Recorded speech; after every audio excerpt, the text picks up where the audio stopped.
Well, with that, I want to introduce Tashetta Daniels from the Chicago Park District, and we will get started. So I'm actually going to go ahead and welcome everybody on behalf of the Forest Preserves of Cook County, the Outdoors Empowered Network, and the Chicago Park District. We would like to welcome you all and thank you for joining us for reducing barriers to the outdoors through gear libraries. We feel that gear libraries help better connect people to this land, and we realize that and understand that all of these gear libraries take place on Native American lands. And as a collective, we acknowledge that we are on the lands of the Council of the Three Fires, the Ojibwa, Ottawa, and Potawatomi tribes. We also acknowledge that we have played a role in the shaping of the histories of local Native Americans by acquiring this land. We recognize, share, and celebrate their immortal ties to this land. We will continue to advocate for the progress, dignity, and humanity of the many diverse Native Americans who still live and practice their heritage and traditions on this land today.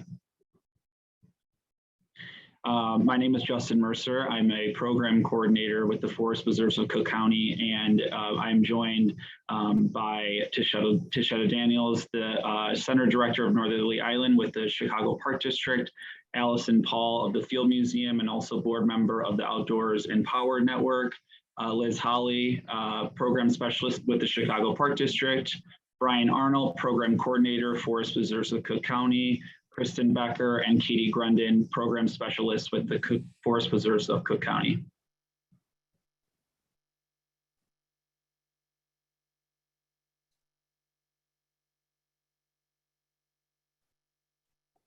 Thank you, Justin. So I'm Tish Daniel with the Chicago Park District, and I'm going to just open our discussion first, just talking about or connecting the idea of bridging Chicago Wilderness and Chicago Wilderness, one of their green vision goals, to today's conversation. So Chicago Wilderness has 7 green vision goals. Goal 5 is increasing access to nature. And so I just want to kind of share that out with all of you, but this is kind of the umbrella under which we're connecting today's talk with those green visions. So the goal 5 vision is by 2025, Chicago Wilderness Alliance, representing the full diversity of the region, will have identified and implemented the best approaches to 1, increasing access to natural areas and green spaces of all types that are welcoming to all. 2, expand nature-based programming across the region, particularly in places with the least area of healthy green spaces in 2020. And 3, foster a diverse regional partnership that addresses the region's legacy of environmental injustice as part of the Alliance's operations. These efforts will expand who reaps nature's benefits with an emphasis on those who have been historically excluded and deepen people's engagement with nature across the region. And I feel like it's that kind of that last expanding who reaps nature's benefits is kind of the framework umbrella that we'll be discussing just this introduction to gear libraries, connecting folks to the outdoors and how they increase access to outdoors. And can we move to the next slide? So let's just start talking today just about barriers to outdoor recreation. That's what I want to open our conversation with. So who here who works, in conservation, environmental education, outdoor recreation, anybody on the call has heard someone have or say the sentiment, the outdoors do not discriminate, or nature does not discriminate? If yes, can you just say yes in the chat? Or if you've heard other type of similar sentiments, throw that into the chat if you've heard any statements like that before. The idea with that sentiment is that, nature is free. And if you want to participate, just step outside and you can do so. I think those of us who work in outdoor recreation and conservation work and across the spectrum While we understand that, like, there is data that also tells us that there are numerous barriers to people connecting to the outdoors. There are statistics that have been collected from U.S. Forest Service, the National Park Service, Fish and Wildlife Service, that show that although people of color make up 40% of the total U.S. population, typically close to about 70% of people who visit just our national parks and forests and wildlife and things like that are overwhelmingly white. And so that kind of opens a conversation to why is that, things like that. So we can acknowledge, or I want to acknowledge, that we understand that there are historic systems of oppression that both govern our society that overspilled into the outdoor recreation system, how it became to lead us to where we are today. So we know that for those of us who work at institutions and organizations with resources, our work is to be aware of how that shows up in our work and to create pathways to access to resources that can connect people to the outdoors, and paying specific attention as well to those who have historically been marginalized for doing so. So I'm going to share some insights from what we know about our work, doing work with gear libraries and connecting people to the outdoors, as well as training people on how to use that gear and get into the outdoors. Just a few things that come up that people that we have learned, some insights that we've learned as to why people specifically are unable to access outdoor recreation in this way, and how gear libraries assist with helping that. And so one of the main things, that overarching things that people report, is just cost. Just to outfit yourself with the gear that you need to have a trip in the outdoors, whether that's a camping trip, a day of exploring outdoors, just camping gear. And specifically, I'll use that as an example, from tent, sleeping bag, the cost of transportation, the cost of site fees to where you're going. Those costs, the gear alone can start at $300-400 and up. For that. And so that is a significant barrier that a lot of people communicate as far as getting into the outdoors for something like camping, is the cost of gear. Another thing that people that we have learned is a barrier for folks is transportation.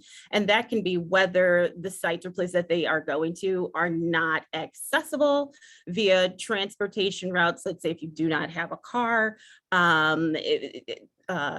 so that is one instance. Also, if you're wanting to take a group of folks camping, youth, organizations definitely report that transportation, the cost of transporting folks from one place to the site and back, is pretty significant. So cost is a overarching significant barrier that people report. Another thing I touched on this a little bit in the opening, it's just the culture of outdoor recreation. There are reports from folks who are from BIPOC folks, from marginalized communities, where just the idea of going to the outdoors, there aren't a lot of people there that look like them. Sometimes our environmental conservation work world is not incredibly diverse. And so that can create a culture or an environment where people either feel like this maybe is not a place I should be, it's not a place I am supposed to be. That can contribute to that lack of access. And then just generally like feeling safe. Here we have a photo, I think you see, that is Kristen Cooper from New York. I think we were all made aware of that incident that happened in Central Park in 2020 of the birder who was out exploring Central Park, saw somebody who had a dog on leash, asked her if she put the dog on the leash, and then it blew up from there, where she called police, accused him of a number of things that weren't really true. And it became a huge national story that highlighted what I think a lot of people do communicate as a concern for themselves as far as being in outdoor space and that feeling of safety. So while this was a national story, there's also plenty of stories that we have heard from our own participants when going out to do this work, that they, when considering doing this as an outdoor recreation opportunity, that's something that is definitely a concern, just feelings of safety. And so those things in sum total make up barriers that inhibit or discourage folks from participating in this type of outdoor recreation. And that's kind of what Summit's rooted in. I think us as who work in institutions with resources for people, learned that gear libraries were a way for us to create a pathway where we could reduce the cost, where we could provide education and support that folks needed to be able to take themselves or groups of folks in the outdoors camping and make that something that is accessible. And that's something that you are going to hear more of today. We do that locally here at the Chicago Park District and with the Forest Preserve District, and you're going to hear specifics about that today. But before we do that, Allison's going to tell us a little bit about a national network that we all work with that helped us to establish our gear libraries locally in this region. Thank you, Tish. Welcome, everyone. I'm super excited. There's so many of you here today to learn about gear libraries and how they can really help us address the barriers that Tish has so well outlined for us here. I work at the Field Museum. I'm also a board member of the Outdoors Empowered Network, and been super excited to work with that group. Today, you're going to hear from our two local partners, the Chicago Park District and the Forest Preserves of Cook County. And you're going to learn how can you get involved with what they're doing and get involved in it. And if for some way you might be like, oh, I don't know if I fit into those two partners, I want to be my own partner, take note. I'm going to give you more information about that. So we're a national network of community-led, youth-centered outdoor education groups. We help increase access and diversity in the outdoors through gear libraries. So not just the stuff, but also the leadership training, that how to use the stuff in the outdoors in a way that keeps everybody warm, dry, safe. And working together, we're able to have a much bigger impact. And I think that's part of why all of us are like part of Chicago Wilderness, is we know we can learn from each other, we can work together. So this is a similar network. How can we learn about how to do gear libraries in the most spectacular way possible by working together? So next slide. We help organizations attain gear that they can use to be a gear library. And the concept of a gear library is just like going to the library where you go to check out books or CDs or whatever it is. It's the same idea. It's a place where you can get the stuff and take it out to use it. And we have been able to do that, to get thousands of kids out each year across the United States by doing that together. Next slide. Our partner organizations work with community-based organizations. So, if you go back in time to the first folks who were taking people out on backpacking and hiking trips, and a lot of youth out in those areas, that they might have been going on those trips with people they didn't know. And our model is that the adults that are closest to youth should be the ones that take them out camping or hiking. It's part of how you feel safe, and one of the barriers that Tish has talked about. You need to go with the people you know. You need to be able to talk about the things that are pertinent to you and connect with the people in your own community in that experience. Let's take that community into that area. Next slide. We are now all over the United States. There's sort of a snapshot of who we are and where we are. We're excited that we have two local partners here in Chicago, but no two partners are the same. Some of them are small, some of them are huge, but all of them are getting folks outside by partnering again. The gear, with the know how to use that gear, and some wraparound community support to help get folks outside. Next slide. everything that we do is based in diversity, equity, and inclusion. And if you notice, Tish gave us the intro to the Chicago Wilderness goal about we want equitable access to nature. Equity has to be baked into every aspect of what we're doing. So for us, by making sure that we're giving access to folks who need it the most, we're doing it in a way that makes sense to them and to their communities. We have to be, very cognizant of trauma that a lot of folks have actually experienced in outdoor settings. It's not just all like, wonderful, fun adventures, but there's a lot of real generational trauma in the outdoors that we need to talk about as well. And we need to change our own culture, our white dominant culture that a lot of us and a lot of what our sort of nonprofit complex kind of functions in, to make sure that we're working with communities in a way that's responsive to their needs and helps move that forward. Next slide. So it's the gear, it's how to use that gear. And then that community support is so important. And so we often talk about to reduce all the barriers possible. It means sometimes you need some of those mini grants for buses. You need other things that kind of help foster some of those pieces of community connection. And so we help people launch their own gear libraries by helping them with all three of these pillars to get off the ground and get up and running. Next slide. We think of our public lands as sort of the soil. We think that our gear and our training is sort of part of the tree. And with that, we can really have sort of the fruits of all of our work together. And I'm so excited for you guys to hear a little bit about that here today. Next slide. We are a small and mighty organization. And I gotta say, a lot of what comes out of what we do is based on what the members need and what they know and how we learn together as a community. And so there's opportunities to connect across with other gear library members and to learn from them. Katie, who's on the call here, is actually part of our local our advisory council that's part of that and is very involved in helping shape the network. We're super excited to have Chicago represented there as well. Next slide. So I hope all of you go and use the forest preserves and the park district's gear libraries. And once you've done all that and you want to like make your own gear libraries, you can reach out to Sarah at the Outdoors Empowered Network. You're welcome to reach out to me, get to know more about what we're doing and help connect others so that you can be part of this movement. It's not just here in Chicago, this is nationwide, worldwide, like getting folks outside in a way that makes sense to them. And so glad that you guys are all here. And at the end, we're gonna have some time for breakout groups where you can kind of get to know more details and can have conversations with us all about the different things we're presenting here today. So thanks to you all. And I am going to pass it so you can figure out like, okay, I'm ready to go hiking right now. I'm going to hand it over to Liz so you know exactly where to go to pick up the gear and get outside.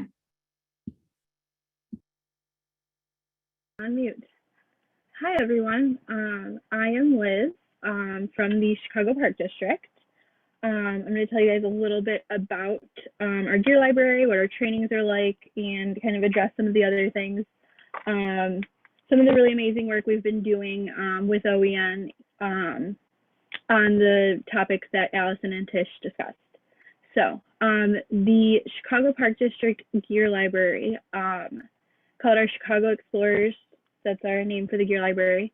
We have tents, tables, kitchens, stoves, travel pots, 9-inch cutting boards that are nice and light to pack and carry. We have enough to outfit at least 60 people thoroughly, meaning sleeping bag, tent, the whole nine. We have even more tents than that. We have even more kitchen equipment than that. So we have lots and lots of gear. We do our training at Northerly Island, and the point of the training is to make sure this training is meant for youth leaders who already have strong connections with their community and already have strong like youth programming skills, but want to seek professional development in taking kids outside, being more comfortable doing that in the right way, hearing about what are the risk considerations, what are, just A to Z. If you have never camped with kids, something will pop up and surprise you every time. So we want to at least give people a crash course to kind of be ready. We focus on safe, warm, and dry, keeping all of our participants and teaching them how to keep their youth safe, warm, and dry at the camp out. It's also a great opportunity to connect with, I see youth leaders connect at this training. I hear a lot of amazing ideas about how they program with their youth. A lot of interesting partnerships can pop up, like someone who does a YMCA program and someone else who has access to fishing programs or hiking programs. So it's a really great place where people find other resources and more ways to get their group outside. And so with our gear, it is available to go anywhere. People take it to the Appalachian Trail. People have taken it to South America. It is, you can go anywhere with it, which is different from some other gear libraries. We also give people the opportunity to collaborate with a sponsoring sister agency. So like an alderman's office, a CAPS program, a CPS school, their local park that's in their neighborhood, to collaborate on a camp out in the Chicago Park District. Please do not go camp in your Chicago Park District park tonight. That's not how we do it. It's a process where we get you connected with a sister agency, and it's planned far in advance. And there's a lot of, we're working through that process, and it's been amazing to see different groups get out and see that process grow over the past 4 to 5 years. Our next training is May 21st and 22nd. So that's really exciting. It's coming up, and it is one of the few ways you can actually sleep over and camp out at Northerly Island is by attending this training. You get to see all the gear we have, learn how it works and the proper way to care for it. And after you take this training, you can take any of our gear out for free. We will help you clean it and figure out places, like we'd like the dishes washed before you return them and the tents dry. Everything else we can kind of help you out, figure those logistics out, because it is a lot to outfit 20, 30 people for a trip. And beyond this existing work right now, we have had a really great experience working with OEN to figure out different ways to advance inclusion conversations for our youth camping programs, for our partners who are members and have gone through the training. For example, we work on, what kind of policies are there around gender affirming tenting, and how do we handle that from a risk management point of view? How do we present that to our risk management and legal teams to do right by our youth? Because camping and sharing a tent is a powerful experience, and we need to make sure we do it in the right way. Just like everything with camping, we want to, Allison brought up our tree of growth and possibilities, like shared culture. We want to make sure we can prepare groups to cook meals that are culturally relevant to them. Not everybody wants a hot dog over the fire.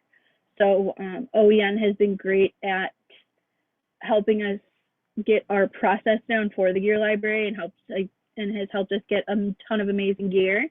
And they're also helping us grow our professional development resources for just more equitable access to the outdoors.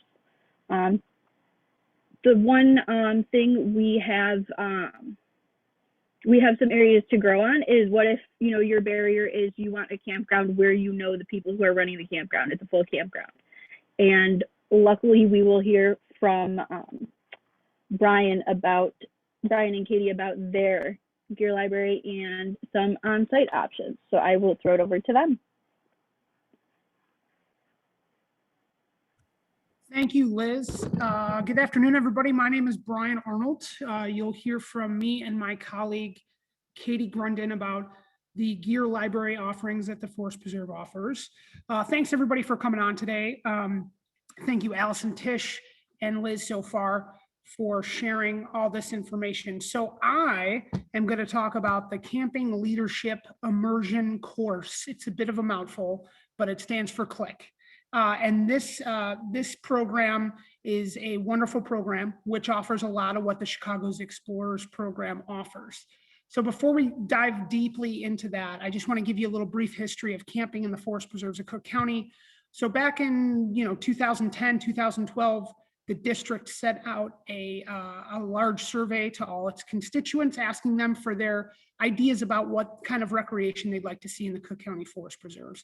And we got back a lot of different ideas, a lot of different answers. And one of the main things was camping.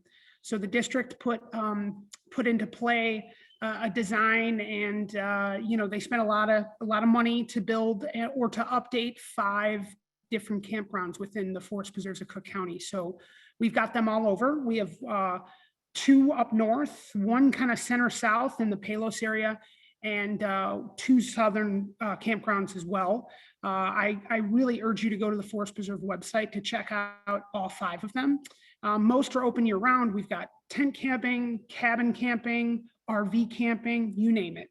But specifically, we're going to talk about Camp Sullivan today. So that one is in our Oak Forest area. It's in the southwest part of the county. And that is one of our largest sites. And on that location, we have a barn and a bunch of different kind of office space. There's an indoor climbing wall there, and it connects to the larger kind of Tinley Creek Trail system. It's a great location. So as we were opening these campgrounds, as they were getting opened in the 2015 timeframe, our boss connected us to the Outdoors Empowered Network, and I started working with the old executive director and Allison and some other people there to start a gear library here in Chicago. We were the first to do that. Our gear library is very similar to the park districts. It's what the OEN kind of call a front country course, where it teaches youth workers and teachers on how to get their youth outside, and it gives them a lot of the resources to break down those barriers to do so. The difference with ours is that we're a site-based training and a site-based organization. So you come to Camp Sullivan to take the training, which, like the Park District, is an overnight training. You come to Camp Sullivan, you train with us, all the gear is on site, and then you come back to Camp Sullivan to camp, which is a really great thing, because I think it helps people learn and get comfortable with the site that they're staying at once they've done it once themselves. So very similar to the Park District and a lot of other OEN network organizations, member organizations, it's a train the trainer model, because a lot of things that Allison had mentioned is, a lot of us up here on this panel, and probably a lot of you out there, could take youth camping and do a pretty good job, but we don't know the community or the group that's coming out. We don't know their background. We don't know where they're coming from. And we really have found, and the network, OEN, has really found over the years that taking and training those youth workers, those teachers, those group leaders, those church leaders, those, you name it, any institution or organization, because they know their community, right? They know their youth, they know what their people need. And it's such a transformative experience to be outside, to be safe, warm, and dry, like Allison said. And, all we're trying to do is connect people to the outdoors through reducing barriers to access to gear. So very similar to the Park District. You come to the Forest Preserves, you come to Camp Sullivan, we do an overnight training. We teach you how to, run an overnight camping trip in the outdoors with up to 30, 32 people, whether they be youth, adults, doesn't matter. We just, we want to get you out. So we talk a lot about risk management. We talk a lot about cooking. We provide kitchen kits full of all the things you need, including stoves. We talk about proper use of gear, setup, takedown, things like that. We also talk a lot about and do a lot of kind of leadership training, kind of the goofy kind of trust exercises, name games, things like that to break the ice. And we do a lot of those things outside to get you comfortable, you as the youth worker, you as the leader, right?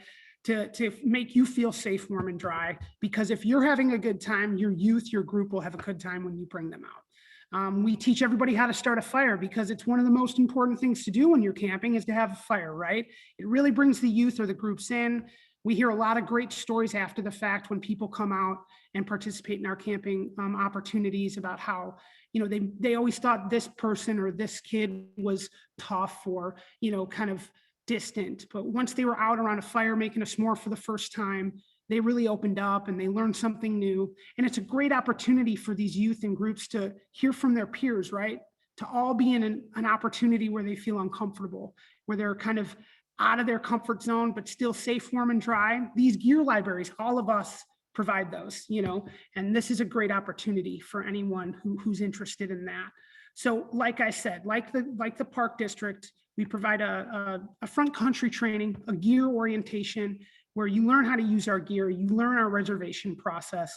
We offer trips mid-April through mid-October every year. We do 5 days a week, Tuesdays through Sundays. You can check in a Tuesday. You can only check out on a Sunday. We provide, transportation. We provide one-way bus transportation. We provide pretty much everything you'd need except for those consumables is what we call them, soap for doing dishes, food. We have water on site, flush toilets, you name it. Again, I recommend you go to the website and kind of take a look at all of our information. We're going to jump into breakout sessions in a little bit, so I don't want to get too much in the weeds on the details, and I'd be happy to answer any and all the questions. But that's our overnight camping portion, and my colleague Katie Grundin is going to speak to our day hike leadership training and when and why we started that. So talk to you in a bit. Thank you, Brian. My name is Katie Grundin. I am the program specialist for the campgrounds at the Forest Preserves at Cook County.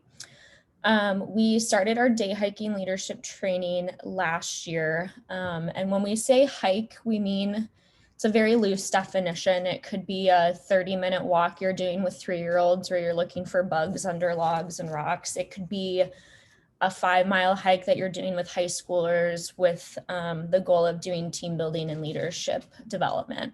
So any of those things fit within our definition of hiking. We created this training for a few reasons.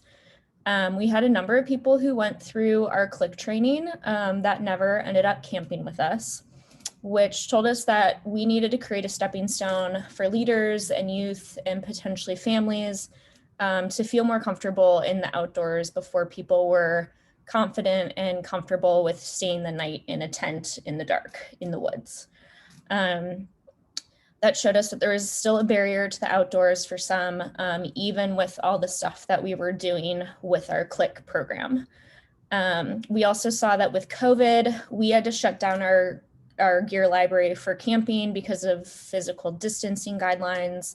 It was really hard to sanitize gear. You can't sanitize a tent, so that made things really tricky. And we also saw that a lot of teachers and program leaders were trying to find ways to pivot programs to fit COVID guidelines, which often meant having to hold classes outside or other activities after school outside. And we thought that the Forest Preserves could be a really good tool for that.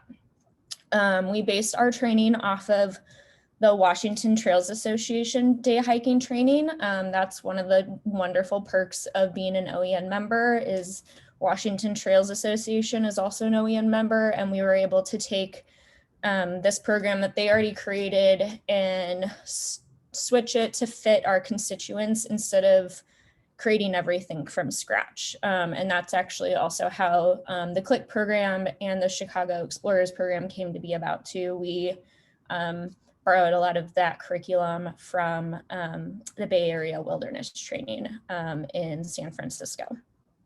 So the day hiking leadership training is a hybrid model. So you do a self-paced online portion before you come to our in-person training at Bemis Woods North.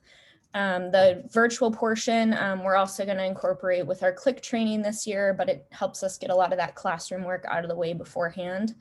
And we cover everything from how to plan your day trip, how to read your map, how to pick a good route for your group, outdoor risk management, trail etiquette, modeling positive expedition behavior, all those things. And we also complete a 2.5-mile hike in Bussy Woods on both unpaved and paved trails to model what your trip might look like when you take out your groups. So this day hiking leadership training gear library offers Keen hiking boots and Columbia raincoats that were donated from OEN. Neither of these things are absolutely necessary to get outside. You can go out in tennis shoes and a sweatshirt and be totally fine. But it's here if you guys need it and if it's something that would make you and your youth or your groups more comfortable. This whole training is free. Borrowing from this gear library is also free.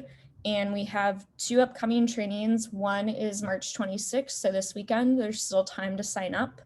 That's going to be at 11:30. And then we have one this summer, which will be an evening program. So with that, I will hand it over to our Greater Maywood Paddling Program folks, Justin and Kristen. Thank you, Katie. Once again, my name is Justin Mercer, representing the Forest Preserves of Cook County's Greater Maywood Paddling Program and Kayak Gear Lending Library. Just to start off, I wanted to give you a little background on the Kayak Gear Lending Library.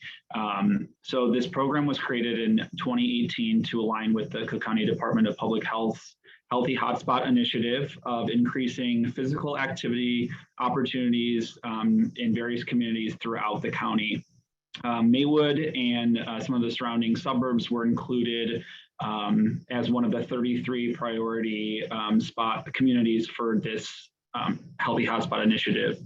Led by the Cook County Department of Public Health in collaboration with many partners, including the Forest Preserves, Healthy Hotspot aims to multiply the number of places that make healthy living easier and more near your community, and demonstrate that where we live, work, and play has impacts on our health and well-being.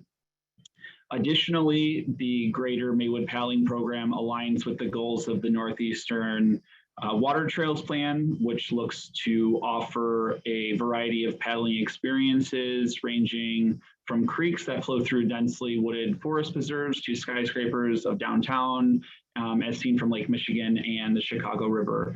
The water trails of Northeastern Illinois present paddling experiences found few other places in the world, and we're blessed in Cook County to have some of those waterways be right near us.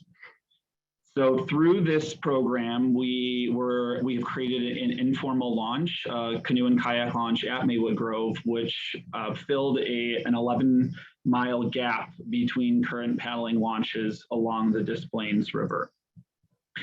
So to kind of get into the nitty-gritty of what the Greater Maywood Paddling Program is that it's a community-based program, with the hub of the program being located at Maywood, at Maywood Grove Forest Preserve, where we train community leaders from different organizations, park districts, schools, libraries, etc., to become proficient kayakers and kayak instructors.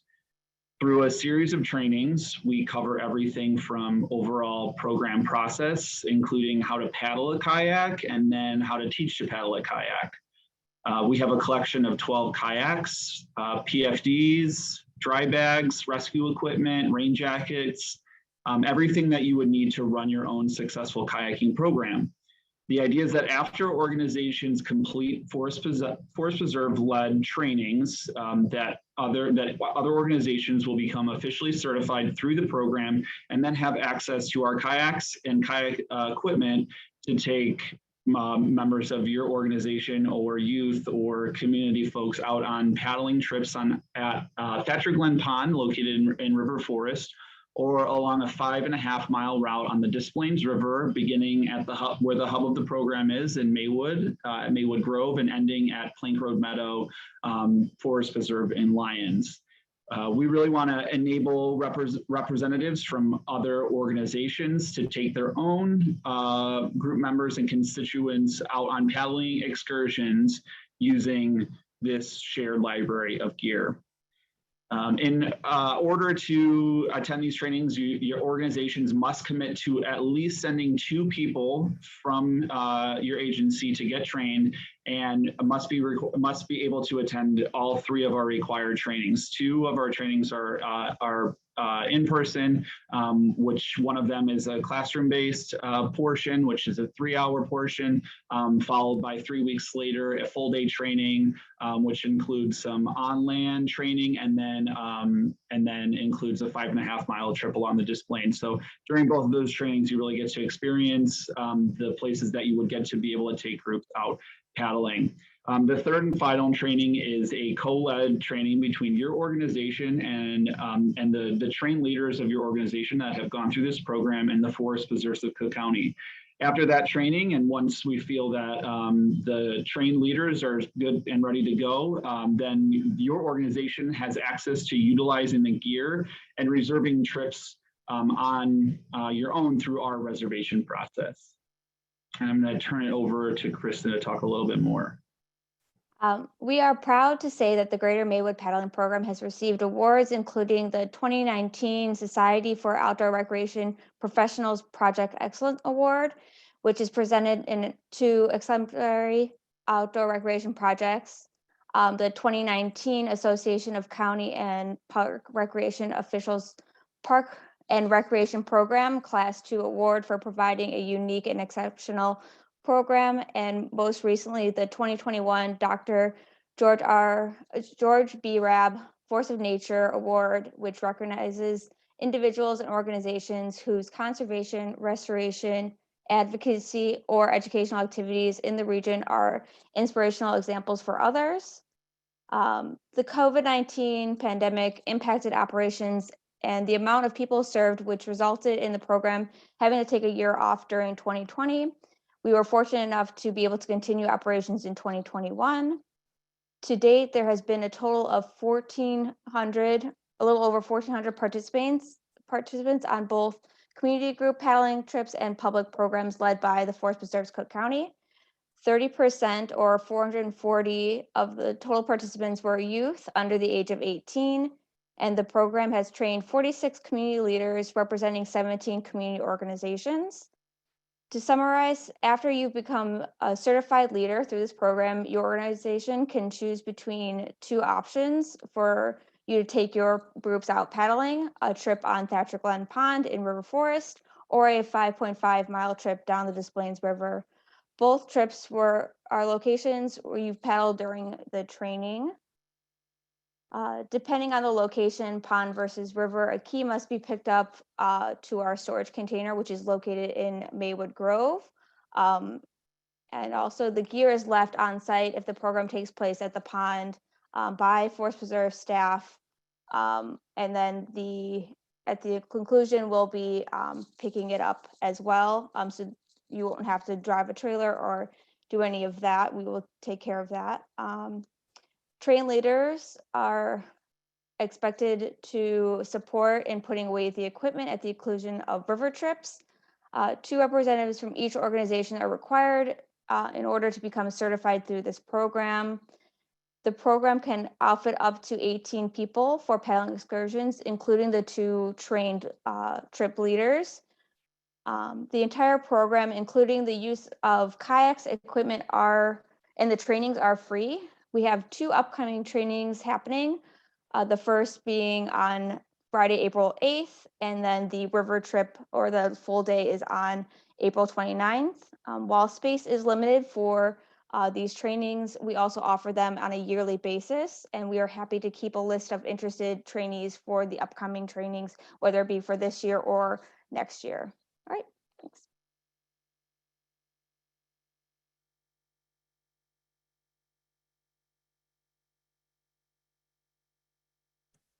All right, everyone. At this point, we're going to break out into our breakout rooms. So if you're interested in learning more about the Chicago Explorers program, the CLIC or the day hike programming, as well as the Greater Maywood program, or you're interested in talking to Allison and Katie about Outdoors Empowered Network, gear libraries as a whole, et cetera, when we throw up the links, feel free to jump in.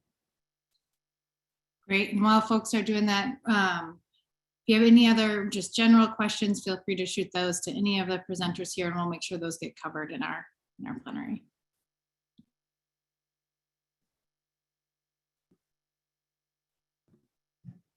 Okay, so you'll be able to select your breakout rooms. We're going to do that now. Is that right? So I'm going to open the rooms. If you have any problems, I can help assign you to it.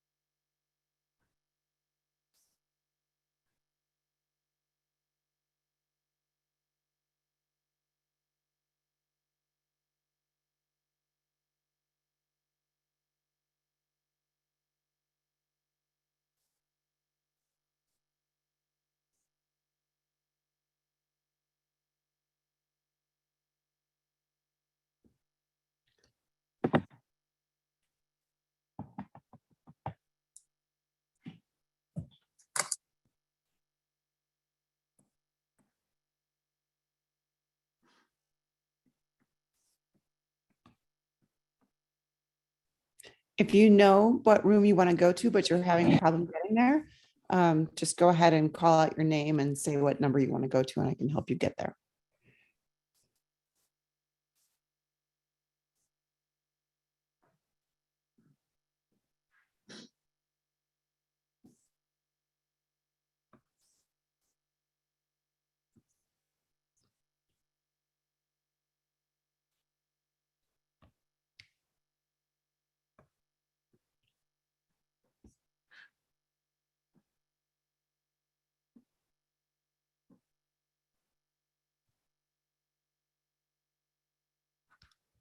Steve, do you have a room that you'd like to go to?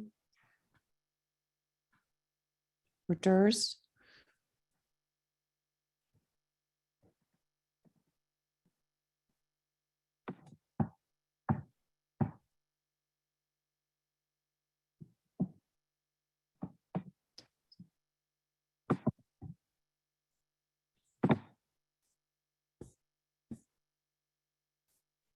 Okay, Jeff, I'll put you to number 3. Thank you.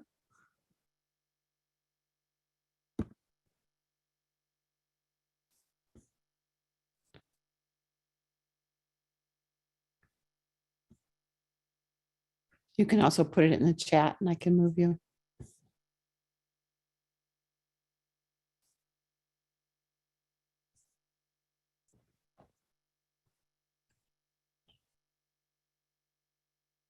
Deborah or Jessica, Steve, can I help you go to a room?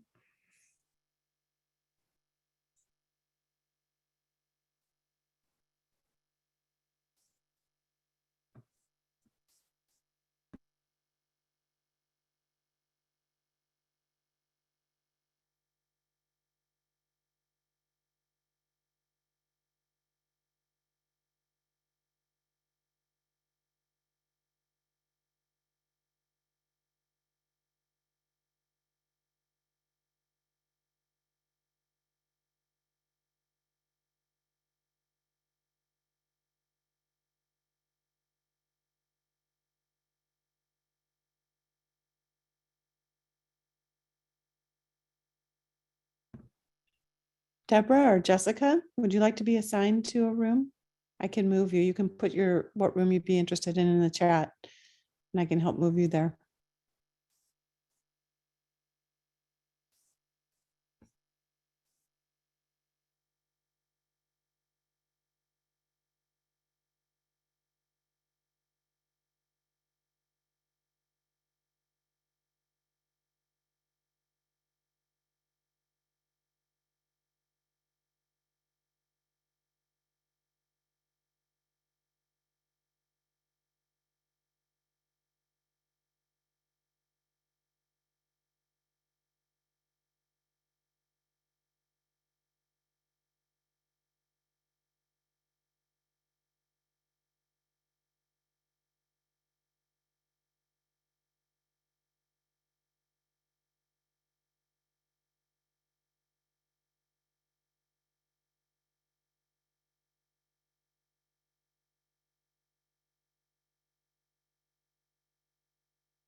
Hey, folks, I see people coming back from breakout room.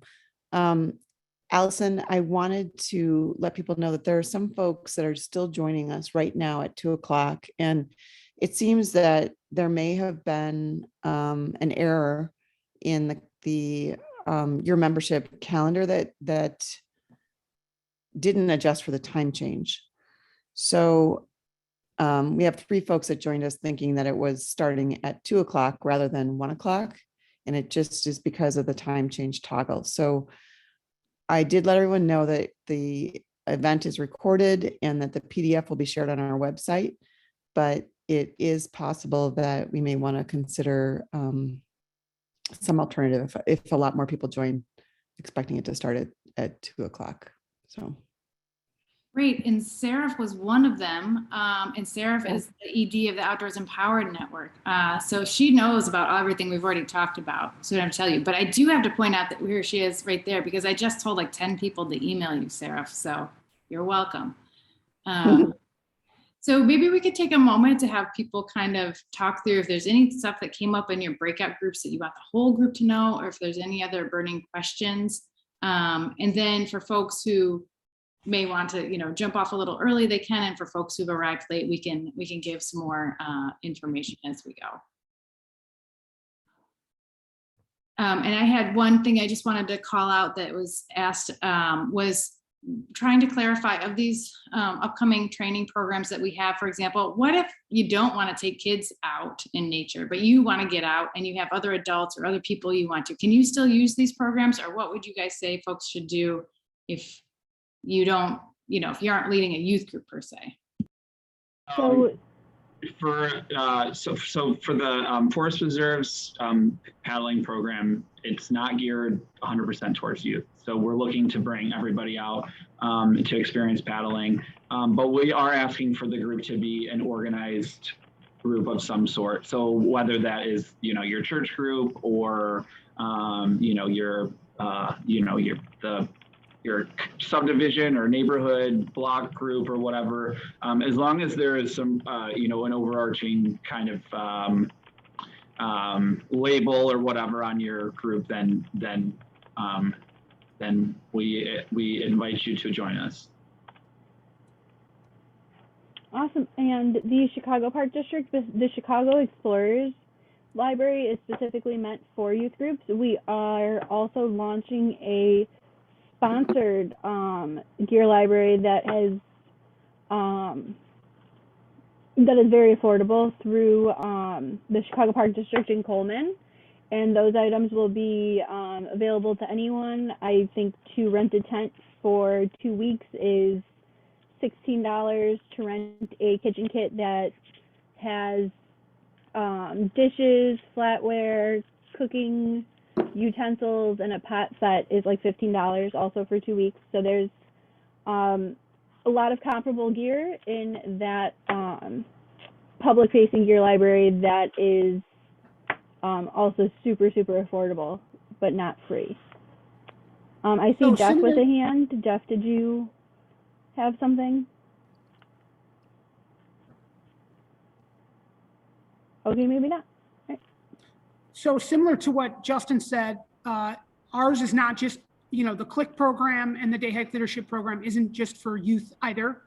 We definitely ask that you're an institution or an organization, like Justin said, to take part in those trainings.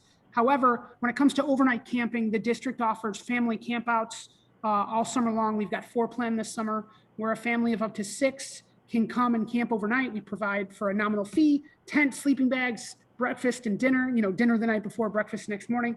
All that information's on our website. And when it comes to hiking, the Day Hike Leadership Training is for those organizations, for groups and youth. However, the district itself, we program year round, and we have a very vast set of offerings under our events and programs on our website, which is fpdcc.com. I'll put it in the chat, where you can come out and take hikes, bird hikes, night hikes, owl hikes, bad hikes, you name it, we hike. So come on out and check it out, and I'll throw the link in the chat.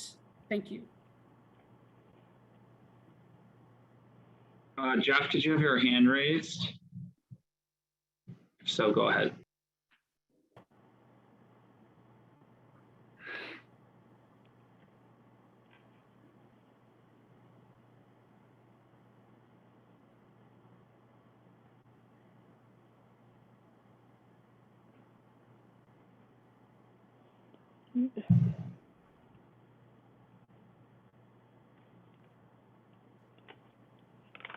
Wonderful. So if there, anybody else has any other questions, raise your hand, holler out, unmute yourself, start chatting, that's fine. I think that nobody's asking questions because they're all busy emailing you guys to sign up for these trainings, right?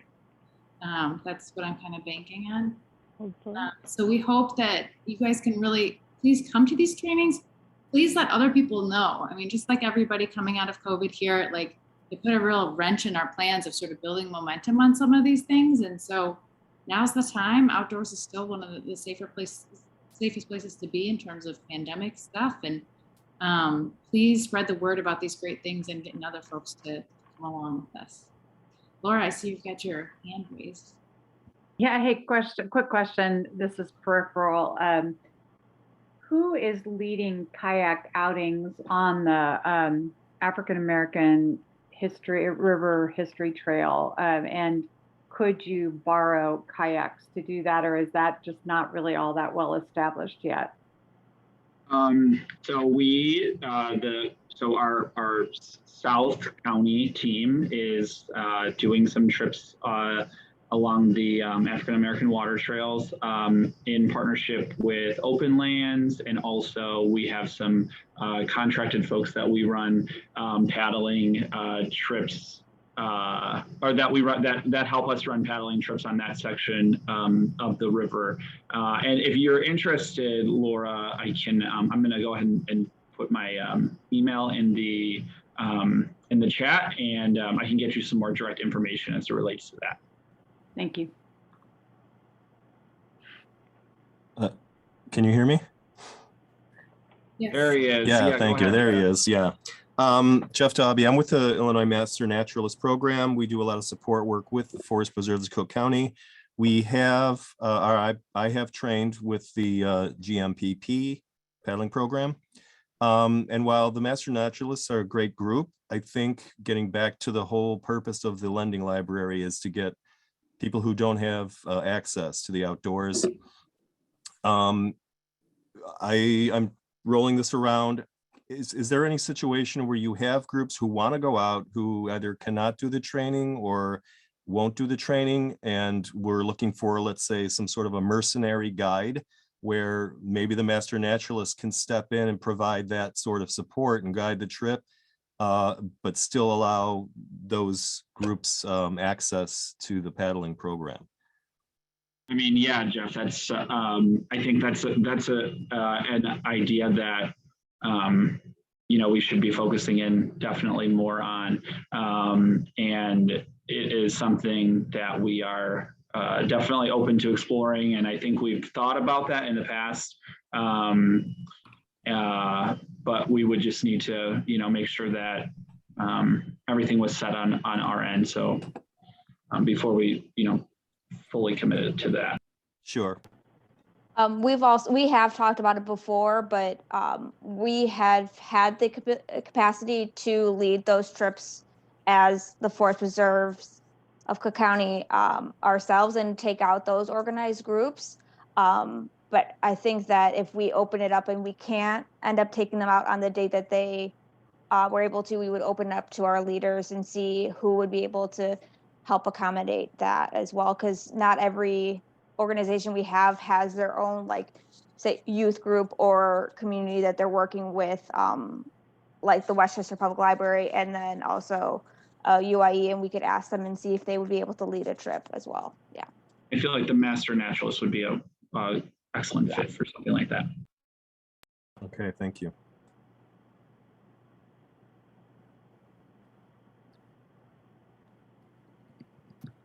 Other comments or questions? I'm also curious if other folks on here feel like, ooh, I know this really good resource that I want to make sure that all you people know about.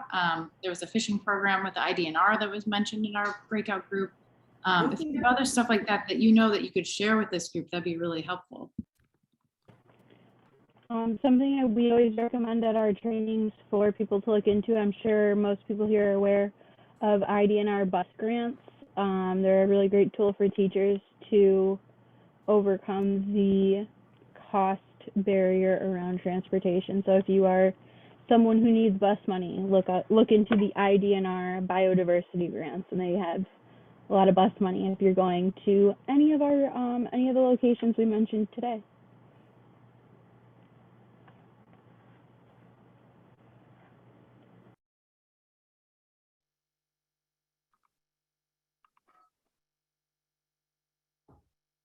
Laura, do you still have a question? No, all set.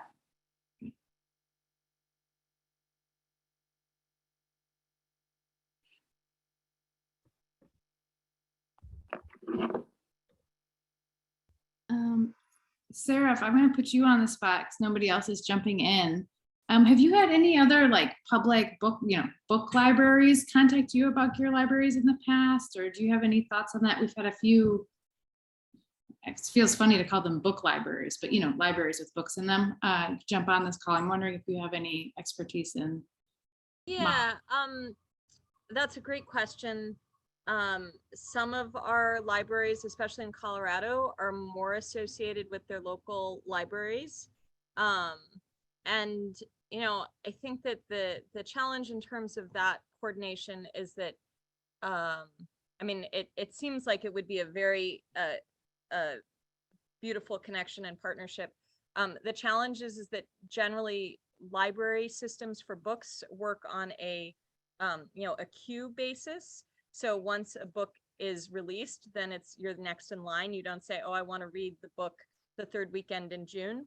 And so in terms of reservations, it's actually two different types of reservation systems. So we've had to work with how that works for the groups that are connected to libraries. And then there's just the, sort of maintenance and storage piece that comes with gear, especially depending on the type of gear that you're loaning out. Can require its own sorts of expertise, own places to put it, to dry it, to, and so I think that there's a lot of really great opportunity for partnership, and I'd be delighted to talk to any libraries that want to talk to me, but it does end up being two programs run by library-minded people concurrently, as opposed to a single streamlined program. Great. And good to know that some other folks have already started to figure that out. So there's one less thing to worry about. Laura with Chicago Adventure Therapy, you got a question? Yeah, I was just wondering, is any funding provided for like renting space to store gear libraries? Because we have lots of gear, but our biggest issue would be having a secondary space to store it to then be able to rent it out, or loan it out rather, not rent, wrong word. I can sort of speak to that on a national level, which is that finding funding is always a challenge, no matter what piece it's for. And I would say that all of our libraries are quite mighty given the amount of funding that does show up. So a lot of the funding for libraries specifically tends to come from more local sources. So if there's a philanthropist in your local area, or a place, one thing that can really work is if there's like a shared location where there's a shared need. In our Detroit library, it's a partnership between the Sierra Club and Parks and Rec and the YMCA. And so part of what each brings to the table is gear or space or personnel, or all of the above. So, but that said, sort of looking at, if you wanted to reach out to me and look at sort of what is the specific conversation about brainstorming, I'm happy to have that conversation.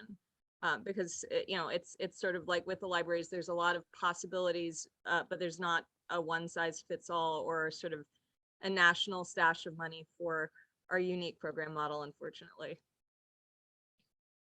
And just to jump in for Chicago Adventure Therapy, but I just want to mention that the Forest Reserves of Cook County in general would be definitely interested in exploring and partnering. Right. With Come on, Forest Reserve, you better step up. Oh, sorry. The Forest Reserves would definitely be interested in partnering with other organizations to store their gear at Forest Reserves. So I'm just going to throw that out there that we definitely have the land, and we're interested in having that conversation if you'd like. Thank you very much.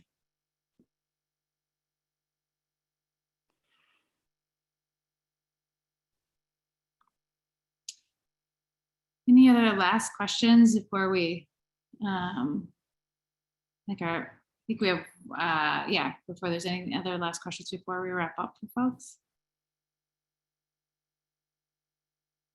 Fatima, we're excited that you're excited. So sorry, I love the Forest Preserve and I'm a representative, I'm a volunteer, so y'all heard me. Yes, step up, step out. Thank you. I'm happy.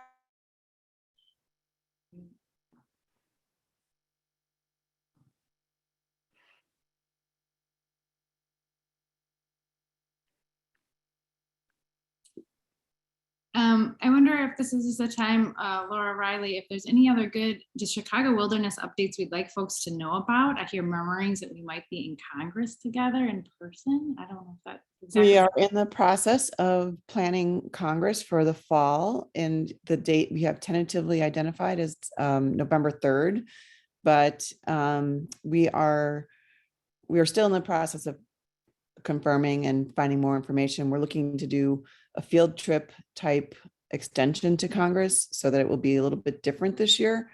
And we're just in the beginning stages of planning, but we're excited to get going on that. And for those who haven't been to a Chicago Wilderness Congress, because the last one got the kibosh because it was like April 2020. It's where all the Chicago Wilderness members get together and swap stories. And unlike Zoom, you just get to easily talk to whoever you want to talk to, like around coffee pot. It's, like a few thousand of your people working on these types of things in our area. So it's a really exciting way to get to connect with folks and to network, and hope that you all will join us for that. Also hope that folks will think about if there's something that you know that you want to share out and have a conversation with other Chicago Wilderness partners. We have the CW Cafe series, and anyone can host them as a Chicago Wilderness member. So if there's something you want to talk about, we want to hear about it. So please follow the link from Laura on how to do that. I know in my breakout group, I think we had at least 3 or 4 different states represented. So it's awesome because we're doing this on Zoom. We can really do it across the whole region and invite folks even from as far away as California and Ohio are here today. So just know there's lots of ways to continue to plug in, and we are Chicago Wilderness. Laura Riley's like the one person in charge of holding some of this glue together, but the more that we all do, the better it is. So big shout out and thanks to Tish and your leadership on the Green Vision work. And do we have any upcoming meetings for that group, Tish, that this group might want to know about? We do. Is Tish there? Friday the morning there is a meeting, and I think it's posted on my website, but I will have to go in and adjust for daylight savings time. So let me see if I can find the link to that and drop it into the chat as well.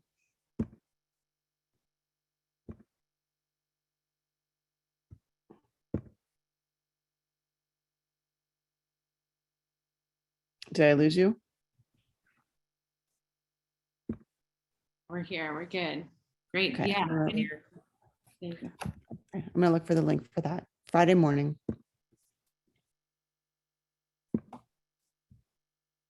Yeah, I think we're Friday morning at 9, and I think we're just spending our time kind of reviewing goal 5 again and some of the indicators, and kind of taking a look at, we've just been trying to focus on action work now. So with the committee to see how we'll be moving forward, the type of work that different folks who have volunteered or are committed to coming to the meetings and what we want to do. But yeah, for this year, it's kind of moving forward with those indicators and putting some things into action. So please come this Friday if you're available.